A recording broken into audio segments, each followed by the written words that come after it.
Olá, sejam todos muito bem-vindos. Aqui é Léo Soares, apresentador do canal Operação Policial, hoje à frente do quadro Investigação Criminal e para trazer para vocês mais detalhes de um caso que chocou Mata de São João, na Bahia. Uma chacina que aconteceu no dia 28 de agosto de 2023.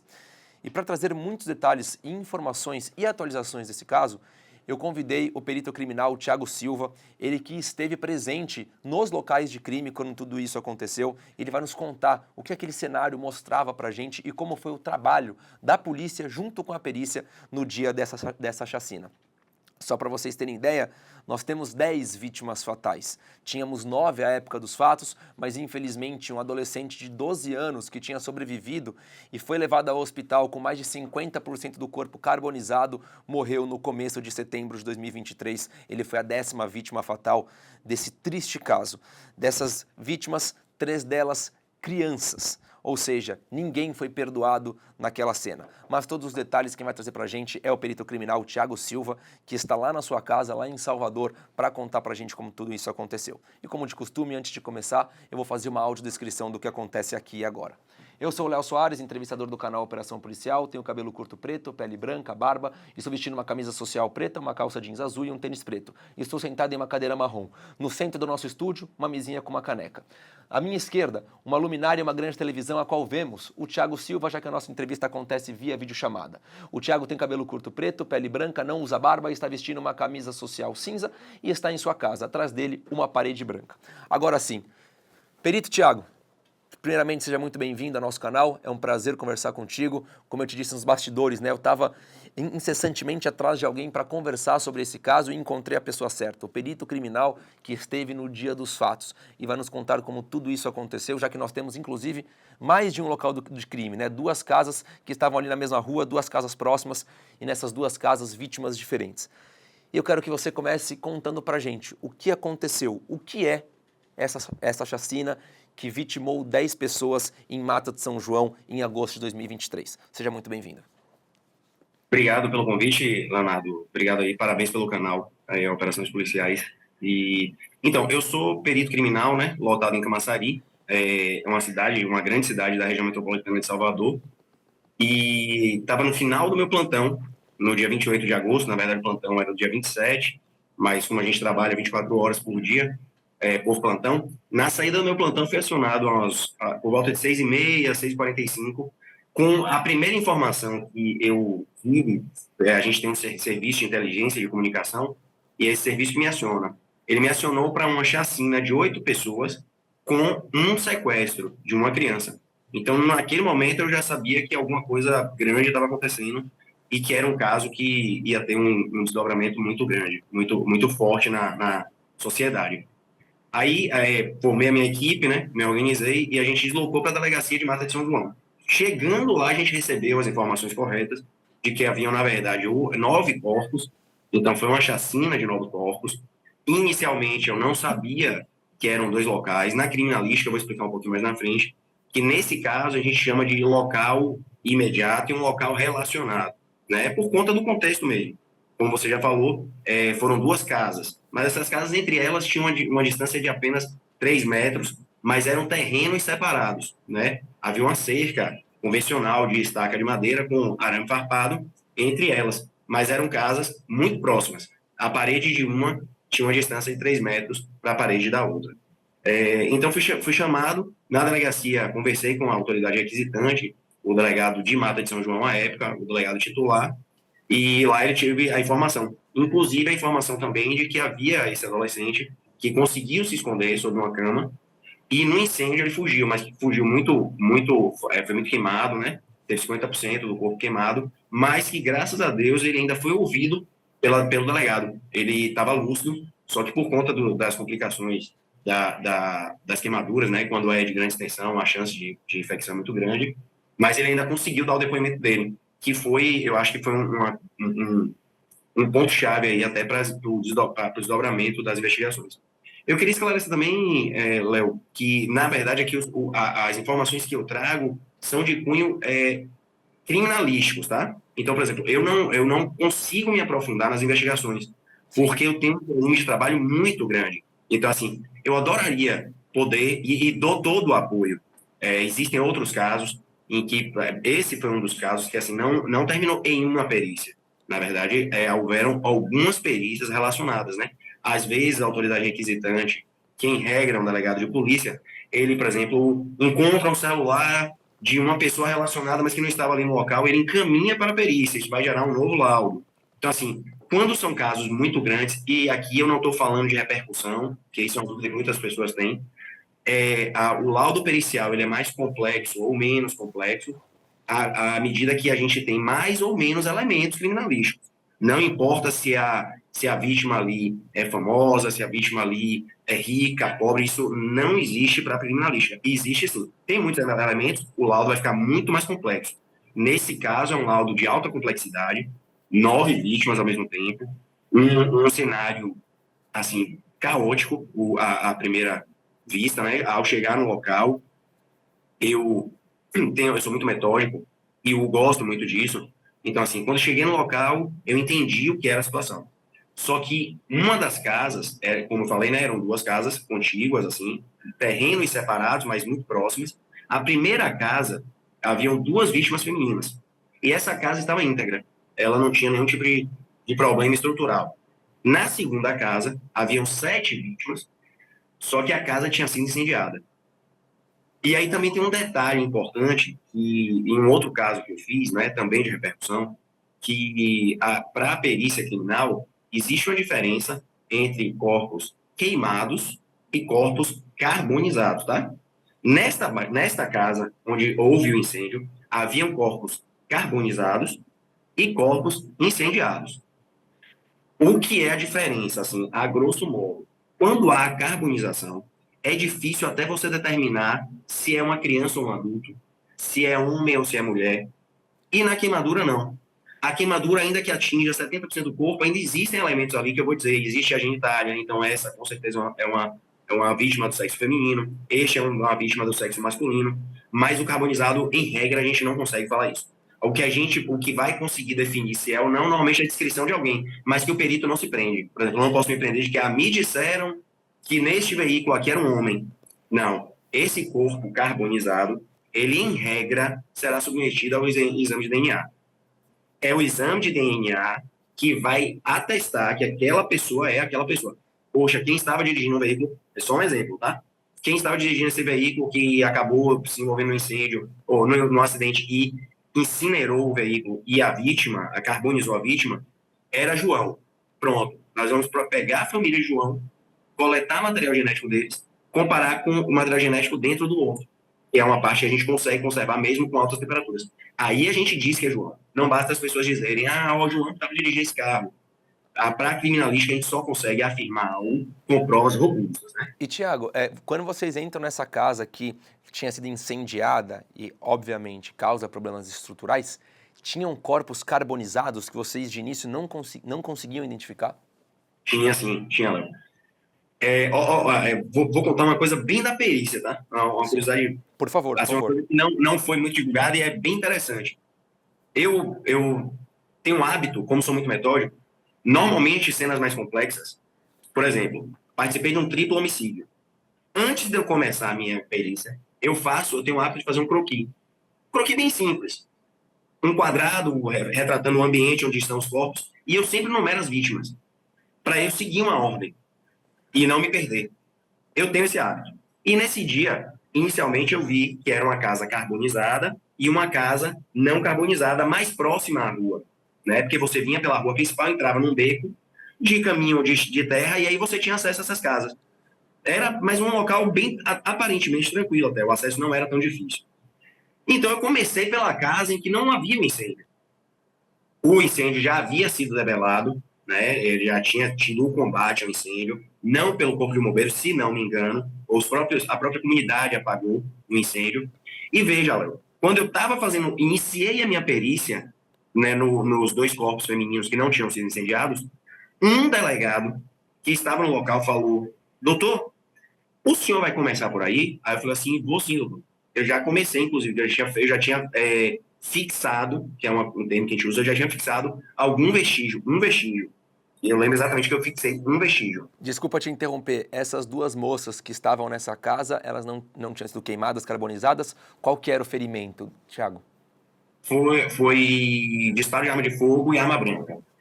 Uma arma.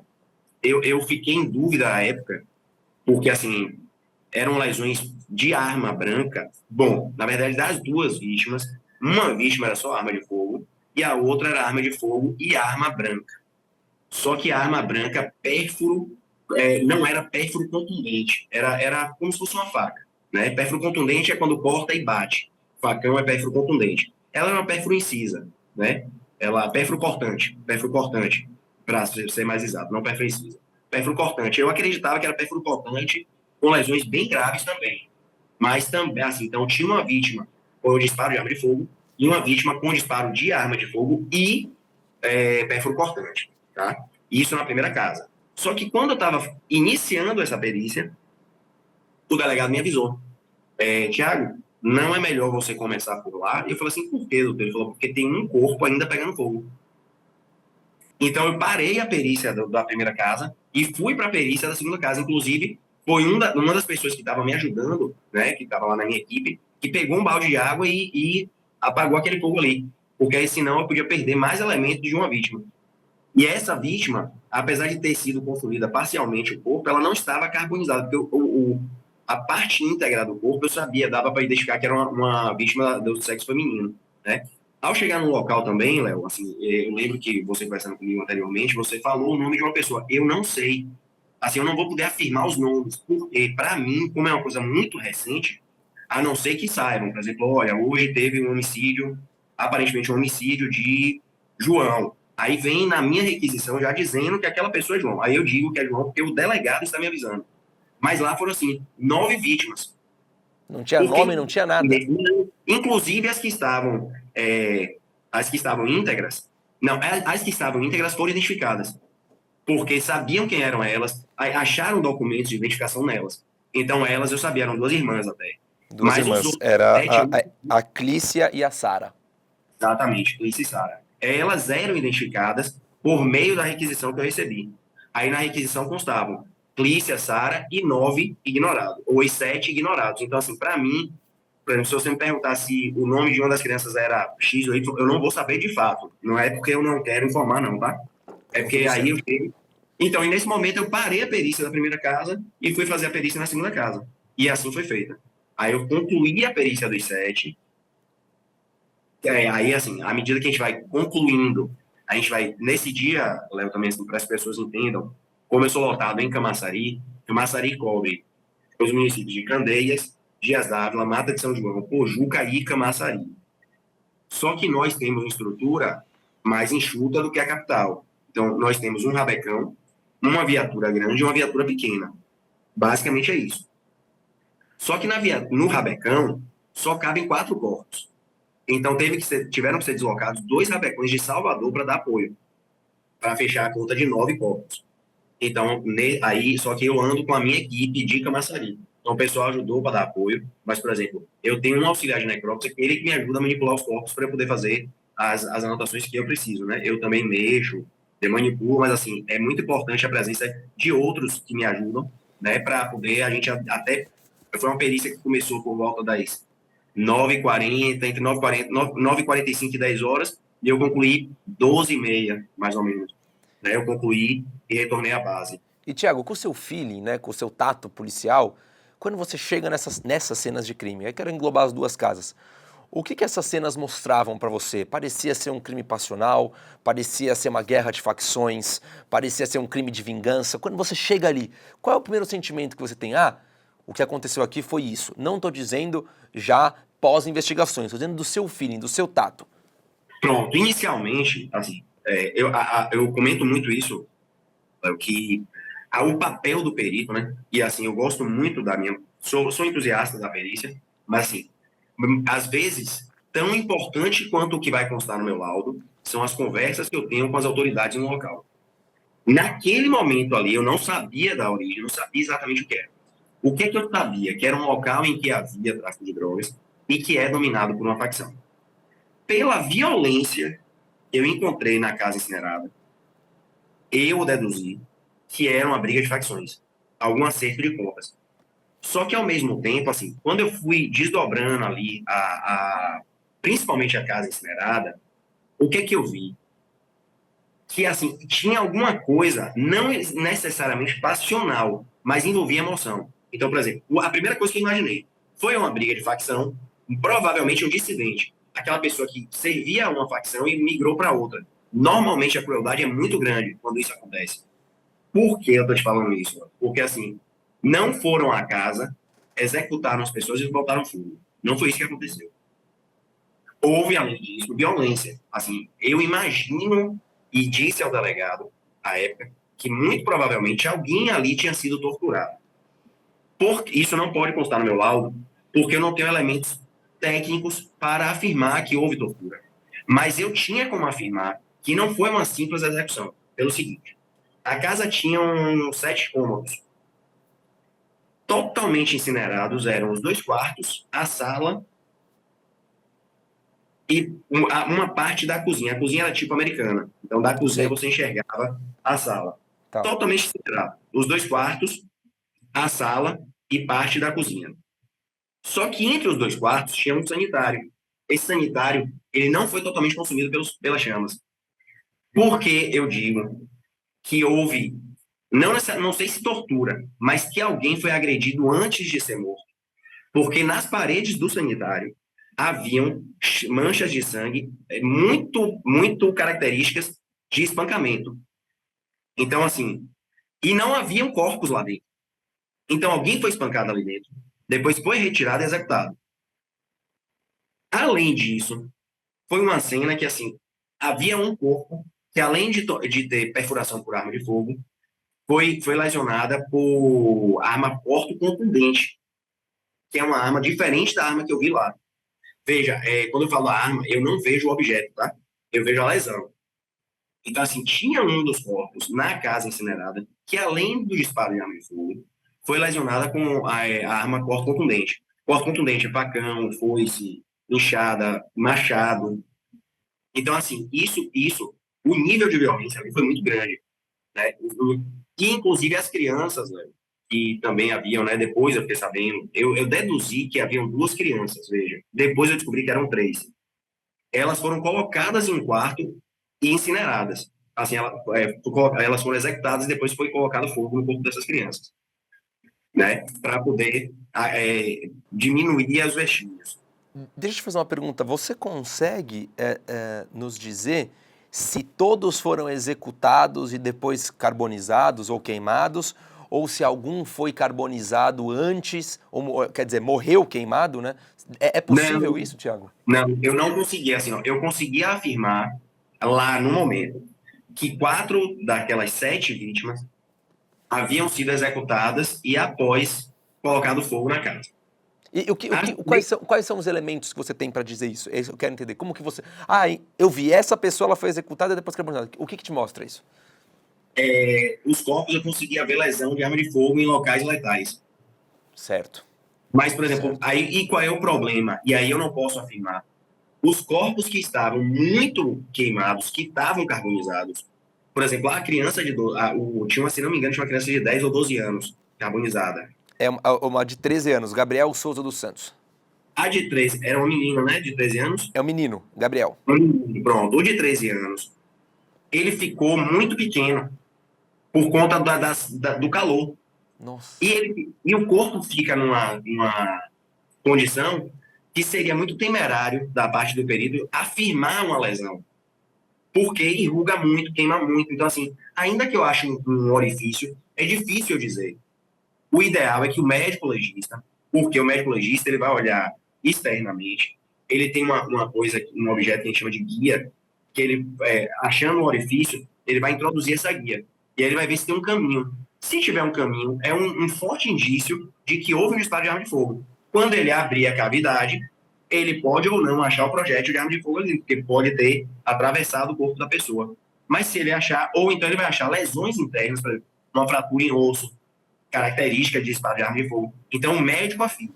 Esses 3 eu não conseguia afirmar, por conta do nível de carbonização. Então, por exemplo, eu não sabia que era uma criança de 13 anos. porque os três estavam com tamanhos muito parecidos, né? Esses três que estavam em um quarto e houve a carbonização. Esses eu não conseguia dizer.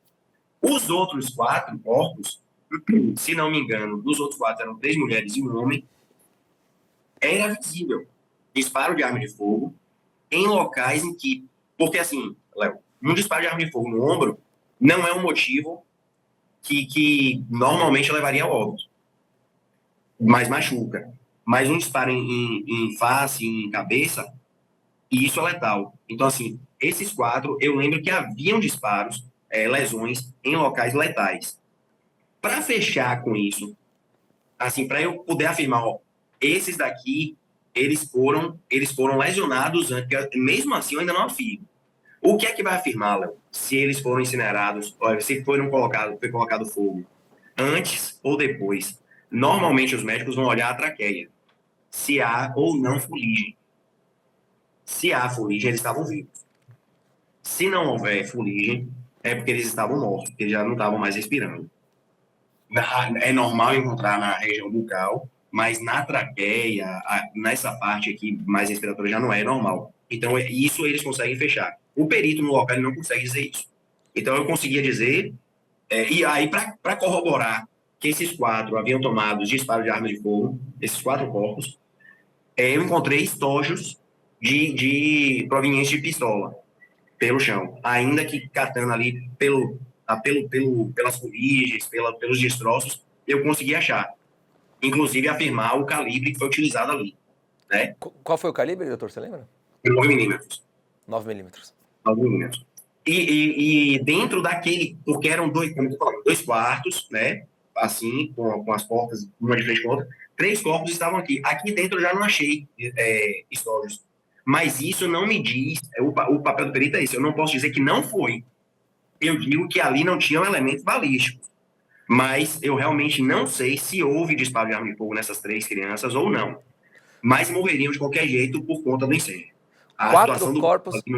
4 corpos estavam em um lugar e 3 em outro, é isso? 4 em um cômodo e 3 em outro? A divisão de data foi 2 corpos na sala, Tá. 2 num quarto que eu chamei de quarto 1, ou 2, não lembro, e 3 no outro quarto. A divisão foi exatamente essa. Então eram 2 na sala, 2 do sexo feminino, 1 do sexo feminino e do sexo masculino no quarto, na porta do quarto, e 3 no segundo quarto, próximo à janela, e longe da porta, né? Assim, eu não conseguia saber, por exemplo, fecharam a porta desse quarto para que eles não pudessem sair e atearam fogo, porque já não tinha mais porta, né? Eu conseguia afirmar que a porta do banheiro se encontrava fechada no momento do incêndio, porque conservou as evidências que tinham lá dentro. Entendi. Na sua opinião, quanto tempo durou essa ação, Thiago? Então, porque assim, essa não foi a minha primeira chacina. E algumas coisas, assim, no dia a dia a gente vai aprendendo algumas coisas. Por exemplo, uma coisa também importante para falar. Eles tiveram bastante tempo, porque não é um local central de Mata de São João. Isso é muito importante, né? Assim, existem ações que precisam ser rápidas.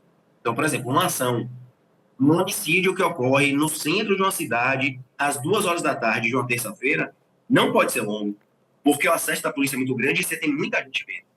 Mas como foi na madrugada do dia 28, e é um local, é considerado zona rural de Mata de São João. Apesar do acesso ser muito tranquilo, você chega lá, é pista, é asfalto e tal, e é um pouco recuado.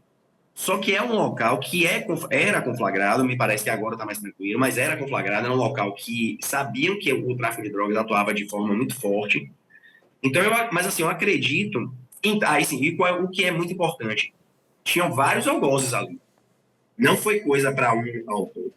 Precisavam ter alguns autores.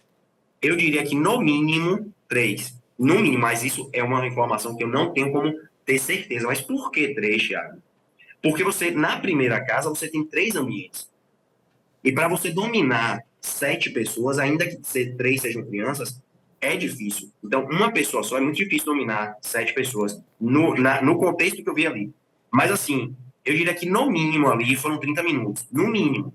Acredito que tenha sido um pouquinho mais, entre 45 e 1 hora, né? Porque não foi uma simples execução e incêndio. Houve houve espancamento, ou houve lesão, houve coisa física também, sabe? Além disso, houve lesão, corpo contundente, né? Teve um corpo lesionado de forma corpo contundente, que muito provavelmente foi antes. E por isso eu sabia que tinha emoção ali. Não vou chamar de passe.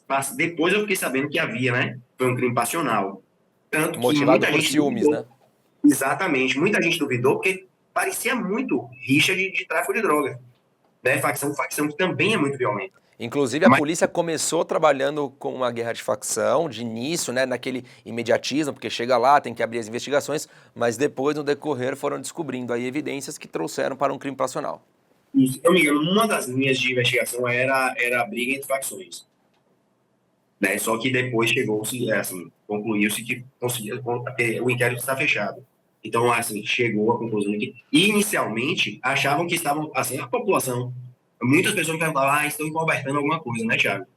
E eu não sabia também. E depois, realmente, mas assim, foi uma investigação muito rápida. Assim, conseguiu fechar muito rápido, pegar uma das autoras muito rápido. Então, assim, o quebra-cabeça começou a montar e quando eu fui conversar com o delegado, esse foi um caso que, assim, eu fui muito requisitado, né, com perícias complementares, fazer perícia em outros objetos que não estavam lá no local, a arma que foi encontrada para saber se foi a arma usada lá, foi periciada. Então, assim, e conversando com o delegado, ele me afirmou, não, Thiago, a linha. Desculpa te interromper, só para não esquecer, essa arma que foi periciada, de fato, era a arma que tinha participado da chacina? Eu ainda não sei, porque, assim, ela foi encaminhada para microcomparação balística. Né? Tá. Que a gente acha projétil em algum corpo, retira.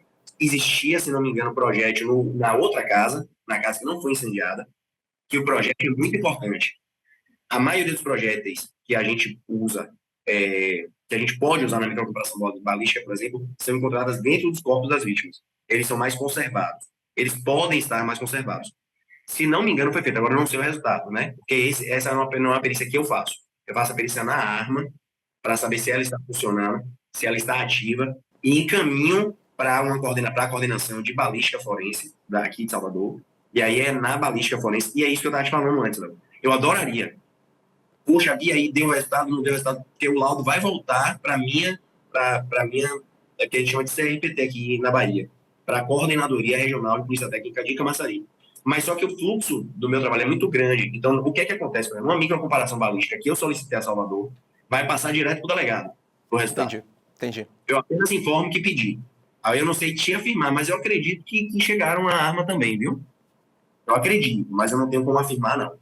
Até porque, você disse muito bem disso, né, que uma pessoa foi presa, um suspeito foi preso horas após a chacina, né, e nós temos outros três suspeitos mortos, né, que morreram em confronto com a polícia, certo? Isso. Eu te interrompi aquela hora, se você quiser voltar, você estava dizendo que você conversou com o delegado e que vocês começaram a dar continuidade, que vocês continuaram com o caso? Não, então, em conversa com o delegado, ele realmente me falou que tinha sido passional. E em conversa com o delegado, assim, é isso que eu falo. No meu laudo, eu tenho um prazo, né, os peritos criminais possuem um prazo de 10 dias para emitir os laudos periciais, independente da área. Às vezes, esse é um laudo complexo. Esse é um laudo que eu poderia estender um pouco, mas eu acho que entreguei com 9 dias. Mas antes de entregar o laudo, já na conversa ali, eu já tinha afirmado para o delegado, então, doutor, a arma que o senhor procurou é um 9 milímetros, porque eu só encontrei 9 milímetros. Então, mas muito provavelmente mais de uma. Podem ser duas ou três, ou apenas uma, né? Porque assim, também você pode ter ali uma situação em que 3 pessoas contiveram as vítimas, mas só um realizou disparo de arma de fogo, né? Mas assim, o importante não precisa procurar outros calibres. Já pode afunilar a investigação e focar em um tipo de arma. E isso foi feito. Tanto que foram apresentadas armas de 9 milímetros para serem periciadas e serem encaminhadas, né? Que é o que eu converso muito com as pessoas, assim, que como a perícia ela não é tão conhecida, apesar de que hoje nós já somos muito mais conhecidos, né? Depois do caso Isabela Marconi, a perícia deu um pulo, um salto, assim, muito bom. Mas assim, a gente ainda não é tão conhecido. Então tem gente que não entende a nossa função. Mas aí, naquele dia, o que eu falei foi a mesma coisa, doutor, os senhores não estão procurando um autor. Aqui não tem como ser um autor. Precisa de mais de uma pessoa. Ainda que um tenha sido o mandante, ou mentor intelectual. Na ação, precisa de no mínimo 2 a 3 pessoas para conter as 7. Porque, Léo, uma coisa seria, entrem todos neste cômodo, e aí eu consigo conter. Um autor consegue. Não foi o caso. Eram 3 cômodos, e depois a casa, né, que já é outro, não é no mesmo contexto, é na mesma situação, mas o contexto é um pouco diferente. Uma outra pergunta, foi utilizado algum líquido inflamável para incendiar tanto a casa quanto os corpos? Foi. Não, então, não sei se porque, e por incrível que pareça, o que é que me apontou que houve líquido inflamável? O odor. A casa cheirava a solvente, né? Mas assim, a gente nos corpos eu não sei porque acaba se misturando. E o cheiro da carne é muito forte. Então, se você chega com aquele cheiro de carne queimada mesmo, sabe? Tanto que a roupa que a gente usou, meu colete, a capa do meu colete eu tive que botar para lavar. Né? Eu tive que fazer uma lavagem porque fica muito impregnado. Então, assim, eu sentia o cheiro de solvente, mas eu não sabia se tinham sido ateados em cima dos corpos ou aí é uma opinião pessoal, mas eu não tenho elementos técnicos para afirmar. Eu acredito que foi na casa. Não, Que assim, solvente que é esse, Thiago? É um pode sorvete ser comum? querosene, pode ser querosene e gasolina. Eu lembro, se não me engano, o odor era muito forte de gasolina, se não me engano. E é um solvente mais acessível, né? Qualquer posto você consegue encher um galão ali e utilizar. Se não me engano, o odor era. Agora sim, eu ainda consegui sentir o odor, porque estava forte. Mas assim, a casa, por exemplo, já não tinha teto. Os cômodos que eu periciei, os 2 quartos, a sala e a cozinha já não tinham teto. O que faz com que o odor também ele se dissipe mais rápido. Sim. Nesse prazo de 10 dias que você disse dos laudos periciais, estão incluídos também as identificações dos corpos? As identificações, assim, depende da metodologia que vai ser utilizada. Na perícia, nós temos 3 metodologias, né, principais. E nós usamos um critério de eficiência, custo e tempo. Não há hierarquia, tá? E assim, se foi feita com o primeiro método e confirmou a identificação, não se faz o segundo e o terceiro. Quais são os Certo. métodos? Papiloscopia, que aqui na Bahia, o principal autor a fazer esses exames são os peritos técnicos, né? É o cargo nosso, que é um cargo similar ao perito papiloscopista da Polícia Federal. Tem algumas polícias técnicas. Na verdade, o cargo de perito técnico só existe na Bahia. Mas, assim, eles são os papiloscopistas da Polícia Técnica. Então, a primeira tentativa seria a papiloscopia. Identificação papiloscópica, né? Impressão Só que... digital. E impressão digital. Por quê? É barata e rápida. Mas, por exemplo, nos corpos carbonizados, já não é possível, que as papilas não estão mais íntegras. Então, assim, aí tem que ter uma análise, o perito técnico ele vai analisar e vai dizer, ó, eu consigo identificar 4 corpos aqui. Eu não lembro exatamente os números. Eu lembro que teve identificação feita por perito técnico, né, papiloscopia, teve identificação feita por odontologista, odontolegal, que é a arcada dentária, e teve identificação de DNA. Aí, Léo, assim, a papiloscopia é mais rápida, ela é mais célere. Normalmente, se ela for possível, o perito técnico consegue fazer muito rápido. A arcada dentária é a mesma coisa. Qual é o limitante da arcada dentária? Aí, qual seria o limitante da papiloscopia? A integridade das papilas digitais. Se há, se não há.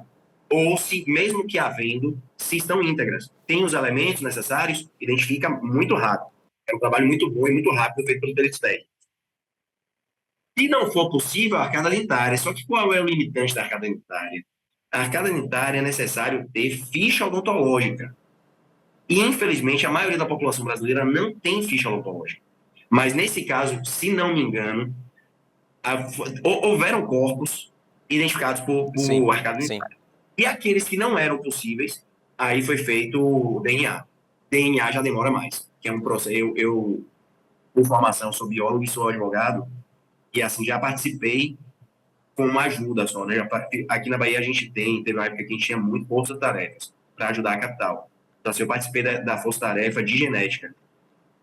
O exame é muito complexo e, assim, é até interessante que algumas pessoas falam, o exame de DNA é tão rápido. Mas se você tiver as condições ideais. A condição ideal coletou aqui material em mim, meu filho, a gente compara, é tranquilinho. Mas pegar de um corpo carbonizado, O DNA ele vai ter que ser achado. Então, assim, não é tão simples. Você vai ter que ter acesso ao osso, vai ter que ver se aquele osso teve degradação da molécula do DNA ou não, por conta da chama. Então, é um trabalho muito complicado e muito delicado. Aí, o de DNA, ele pode demorar um pouco mais. Só que, assim, esses 10 dias são um prazo legal, previsto lá no Código de Processo Penal. O perito criminal ele pode pedir uma extensão. E, normalmente, por exemplo, num caso de DNA, nem é solicitado uma extensão, porque as autoridades também sabem da complexidade do exame. Então, assim, normalmente ele vem com 1, 2 meses aí. Certo. E tinha muito sangue nas casas, Thiago? Não, então, na casa que foi incendiada, não. Eu só encontrei vestígios de sangue dentro do banheiro. Dentro do banheiro e em uma pilastra, que era a pilastra em frente à porta do sanitário. Porque ali ficou íntegro. Então, assim, a ação das chamas, eu já não via mais sangue na casa incendiada. Mas vi, tanto que tem uma análise de sangue, tanto nessa pilastra quanto dentro do sanitário. Porque, em regra, quando a gente acha sangue no local, a gente usa as melhores doutrinas aí. Eu uso muito velho, um perito criminal, é um livro de um grupo de peritos criminais da Polícia Federal, e eu faço muita análise de sangue baseada nos achados deles, né? Mas a gente tem vários peritos criminais aí, especialistas. Aqui na Bahia tinha, né? Tem Dr. Eduardo Doria, que é um especialista, é um nome nacional aí, especialista em mancha de sangue. Também eu uso o livro dele. Então, assim, eu fiz análise de mancha de sangue para mostrar que no sanitário, por exemplo, a pessoa ou as pessoas que foram lesionadas ali estavam em pé, elas ainda não estavam no chão, por conta da altura e do tipo. E essa marca que você via era rastro de mão? Não, era respingo, Ah, respingo. respingo. Típica de lesões consecutivas. A gente chama de espargiamento ou cash-off, né? É um tipo de marca que é espargiamento. Por exemplo, se um autor utiliza uma arma branca, por exemplo, não foi, eu acredito que não foi o caso. Mas se ele dá golpes repetidos, esse movimento aqui, Léo, faz com que gotículas sejam lançadas. Entendi. A gente chama de cash off, vai impregnando ali. Ou espargiamento, tá? Aí, no sanitário, eu consegui ver isso, porque ele foi muito conservado. O sanitário foi muito conservado. Assim, o forro, que era plástico, ele foi queimado, mas as paredes estavam íntegras. Não estourou os azulejos. Os azulejos estavam todos íntegros.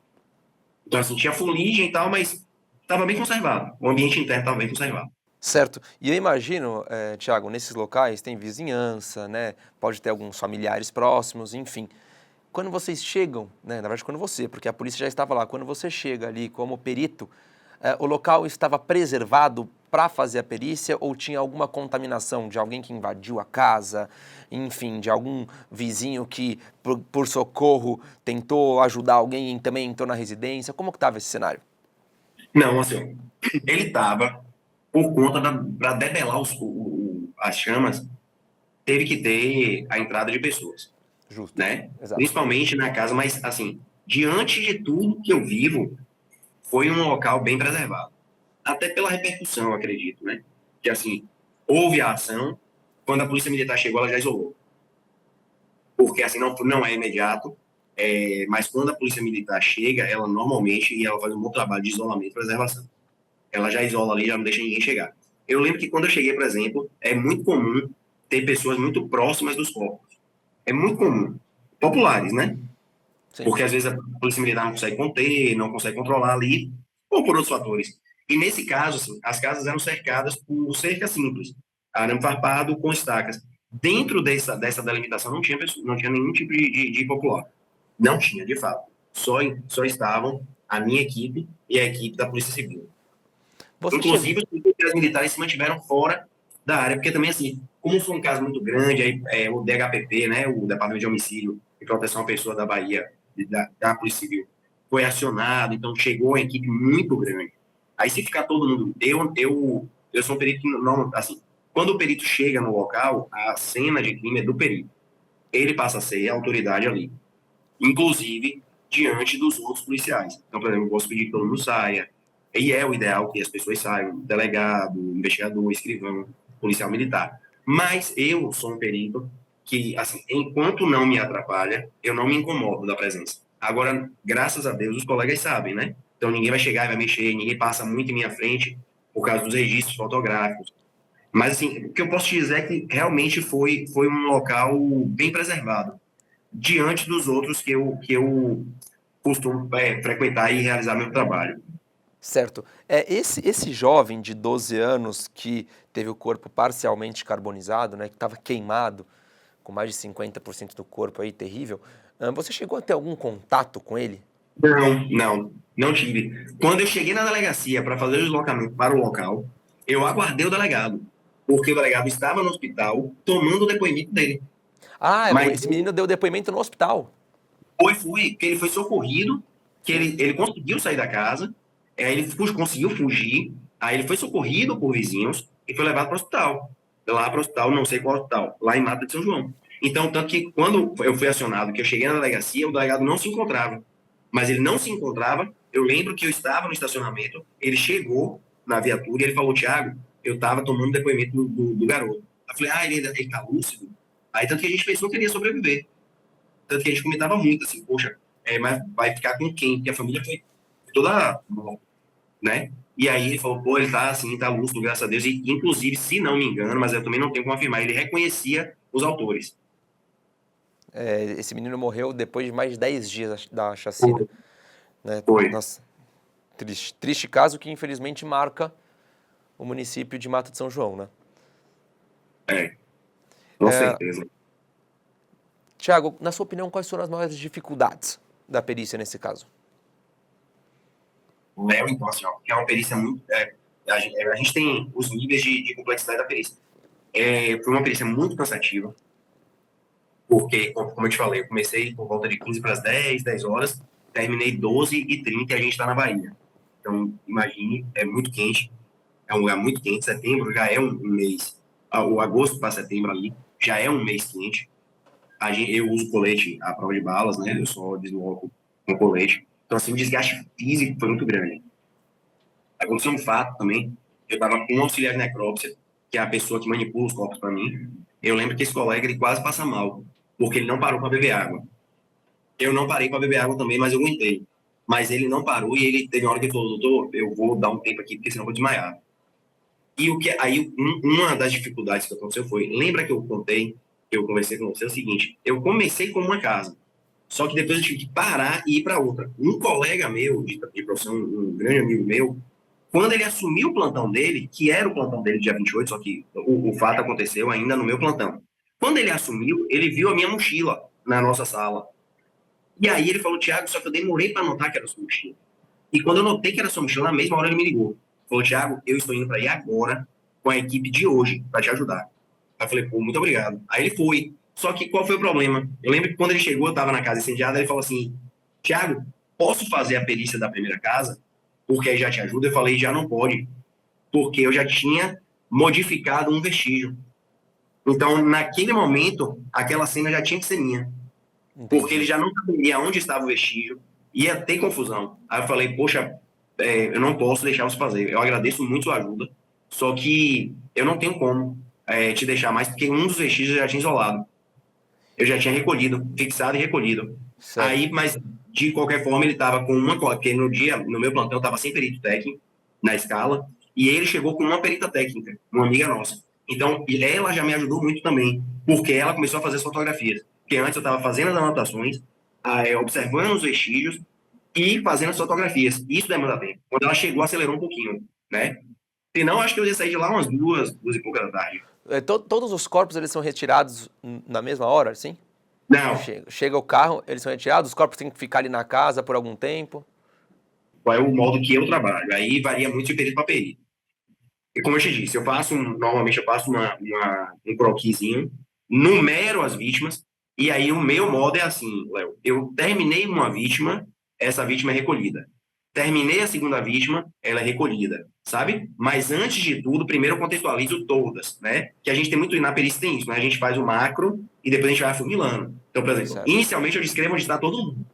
Faço fotografias que eu consiga incluir todo mundo dentro do possível, né? Porque eu não conseguia, porque como eram cômodos separados, mas assim, faço uma fotografia que eu mostre a sala com um quarto, depois a sala com outro quarto. Depois disso, eu já tenho como fixar. Fixar, que eu tanto falo, é fixar por meio fotográfico é uma das etapas da cadeia de custódia que a gente mantém. Eu faço por fotografia, mas faço também na escrita. Na minha escrita, quando alguém lê, vai entender o contexto, aonde estava todo mundo, tem um croquis da casa, aonde cada corpo estava. Eu trabalho assim, terminei o primeiro corpo, eu retiro, terminei o segundo corpo, retiro, assim sucessivamente até que eu retiro o último corpo e encerro aquele ambiente.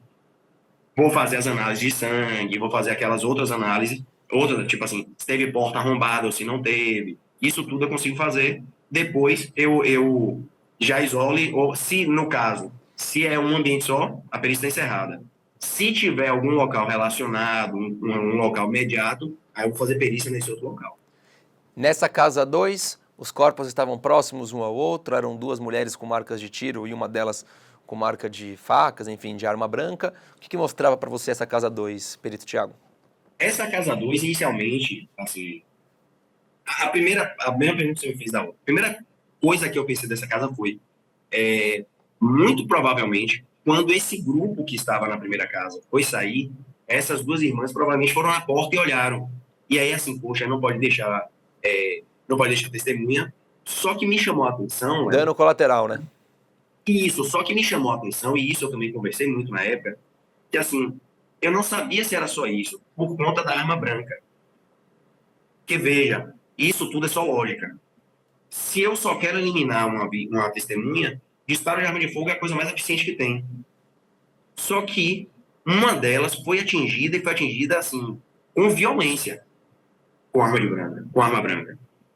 Depois eu fiquei sabendo, eu não conseguia confirmar isso no dia, porque veja, a primeira informação foi de que aquela criança de 12 anos, o adolescente de 12 anos, ele tinha fugido. Ele simplesmente tinha fugido. Só que depois, mas isso eu não tenho como confirmar, isso as investigações que vão dizer. Depois eu comecei a achar que elas tinham dado guarida a essa criança. E eles souberam. Então, quando eles souberam, eles foram tentar entrar na casa, ela deve ter resistido, uma das irmãs deve ter resistido, aí eles agrediram com arma branca para entrar. Só que o garoto conseguiu fugir, de qualquer jeito. E aí a cena era uma casa pequena, com 5 cômodos só, né? Eram 2 quartos. Lá eram 7 cômodos, porque tinham 2 salas. Tinha uma área de serviço com área de a cozinha. Essa eram 2 quartos, um sanitário, uma cozinha e uma sala. Os 2 corpos se encontravam na sala, né? Ao solo, assim, uma coisa... E ali foi rápido, ali foi de passagem. Apesar de ter arma branca envolvida, não foi uma ação que a pararam para agredir elas, não. Cometeram ali os homicídios e foram embora, sabe?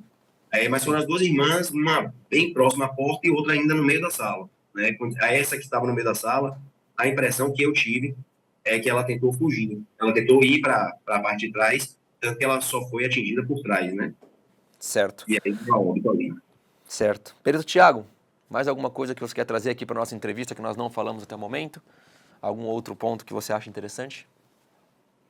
Não, assim, no final das contas, as duas casas, elas foram alvo de dois laudos apartados, que a gente chama de 01 e 02, mas eu sempre, em um dos laudos, cito outro, porque eu sabia que era a mesma situação, né? Foram atos contínuos, não foi assim, aconteceu aqui o incêndio, a chacina, e depois voltaram para... Não, na saída deles, até porque a saída é no sentido da casa, né? Não sei se dá para notar, mas eram 2 casas aqui, e a rua era aqui, era desse lado. Entendi. Então, Saindo da casa 2, que é onde foi da casa incendiada, vamos chamar assim, da casa incendiada, você passa pela casa 2. Exatamente, exatamente. Então, assim, eu sabia que tinha sido ato contínuo. E, pelas informações também, foram próximas. As ações foram muito próximas. Então, assim, concluíram em na passagem, não sei se por acaso, mas, assim, as irmãs fizeram algo. Eu acho que eles foram lá verificar. Eu acho que eles viram a criança fugindo. E aí Isso. foram lá verificar se ela tinha dado guarida. Essa é a informação que nós temos, que o menino incendiado, de adolescente de 12 anos, fugiu e elas deram apoio para esse menino. E, obviamente, como você trouxe para a gente, que esse menino poderia conhecer, inclusive, esses suspeitos do ataque. Então, para também liquidar o menino, acabaram matando essas duas moças. Esse garoto, Léo, ele seria morto de qualquer jeito. Ele só não foi morto porque ele ficou muito quieto debaixo de uma das camas. E por isso ele teve também o corpo incendiado, porque a cama pegou fogo e ele não conseguia sair ainda. Quando ele conseguiu sair, já foi por uma janela na região posterior da casa, e aí ele conseguiu fugir, porque é uma área de mata. Atrás não são outras casas, é uma área de mata. E na casa das irmãs, você tinha a porta de frente, né, que entrava para a sala, e tinha uma porta também que dava acesso a uma outra casinha, muito próxima, que era delas até. Que elas estavam construindo uma segunda casa para uma das irmãs ir morar lá, alguma coisa assim. E aí ele passou ali, mas ele entrou pela cozinha, parece, alguma coisa assim, elas pegaram isso, eu realmente não sei.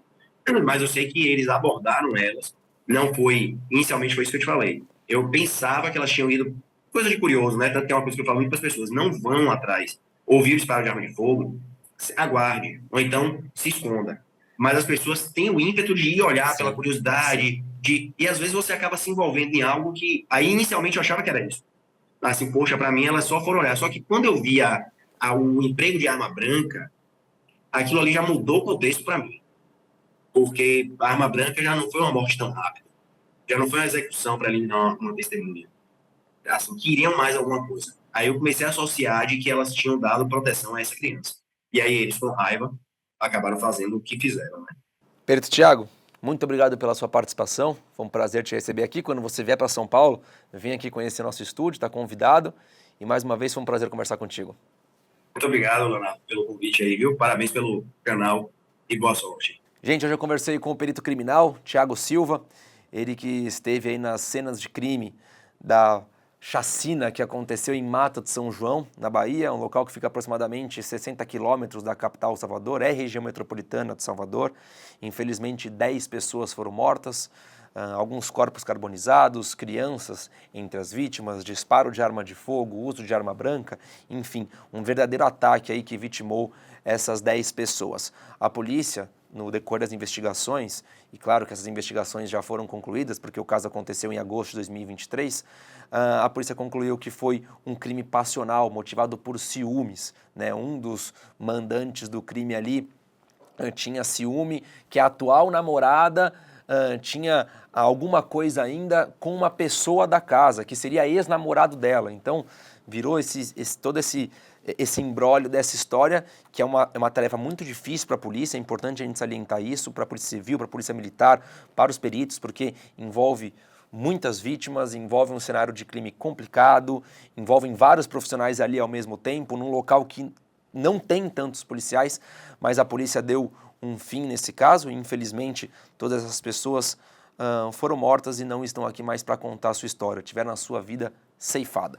Muito obrigado a todos vocês, fica aqui o nosso muito obrigado ao perito Thiago mais uma vez, nossas redes sociais estão à disposição, assim como o nosso e-mail op@medialand.com.br. Eu fico por aqui, vejo vocês na próxima semana com mais uma investigação criminal. Um abraço, até lá, tchau, tchau.